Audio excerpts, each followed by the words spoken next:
Corona பாதிப்பு காலத்தில் 2 கோடி கட்டுமான தொழிலாளர்களின் வங்கிக் கணக்குகளில் ரூபாய் 5000 கோடி செலுத்தப்பட்டுள்ளது. மத்திய தொழிலாளர் நல அமைச்சர் திரு சந்தோஷ்குமார் கங்குவார் தகவல். மத்திய தலைமை தொழிலாளர் ஆணையர் அலுவலகம், தொழிலாளர் வருங்கால வைப்பு நிதி நிறுவனம், தொழிலாளர் அரசு காப்பீட்டு நிறுவனம் ஆகிய நிறுவனங்களில் பணியாற்றும் பணியாளர்கள் கொரோனாவை எதிர்த்து போரிடும் வீரர்களாக தொடர்ந்து பணியாற்றினர். இவர்கள் ஆற்றிய சிறப்பான பணியை பாராட்டும் வகையில் நிகழ்ச்சி ஒன்று டெல்லியில் நடைபெற்றது.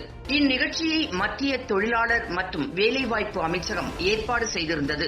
நிகழ்ச்சியில் பங்கேற்ற இத்துறை இணையமைச்சர் திரு சந்தோஷ்குமார் கங்குவார் கொரோனா காலத்தின் போது ஆற்றிய சிறப்பான பணிக்காக தலைமை தொழிலாளர் ஆணையர் அலுவலகம், தொழிலாளர் வருங்கால வைப்பு நிதி நிறுவனம், தொழிலாளர் அரசு காப்பீட்டு நிறுவனம் ஆகியவற்றின் பணியாளர்களை பாராட்டினார். தொழில்கள் மற்றும் தொழிலாளர்களின் நலனுக்காக வரலாற்று சிறப்புமிக்க பல்வேறு நடவடிக்கைகளை அமைச்சகம் எடுத்ததாக குறிப்பிட்ட அமைச்சர் 2 கோடி கட்டுமான தொழிலாளர்களின் வங்கிக் கணக்குகளில் ரூபாய் 5000 கோடி கொரோனா காலத்தில் செலுத்தப்பட்டுள்ளது என்றார். இதனை தொய்வின்றி செயல்படுத்துவதற்காக 80 அலுவலர்களை மத்திய தொழிலாளர் ஆணையம் நியமித்ததாக அவர் மேலும் தெரிவித்தார். தொழிலாளர்கள் எதிர்கொள்ளும் பிரச்சினைகளை களைவதற்காக தொழிலாளர்கள் வருங்கால வைப்பு நிதி நிறுவனம், தொழிலாளர் அரசு காப்பீட்டு நிறுவனம் ஆகியவற்றின் அலுவலர்கள் இரவு பகல் பாராமல் பாடுபடுவதாக அமைச்சர் கங்குவார் கூறினார்.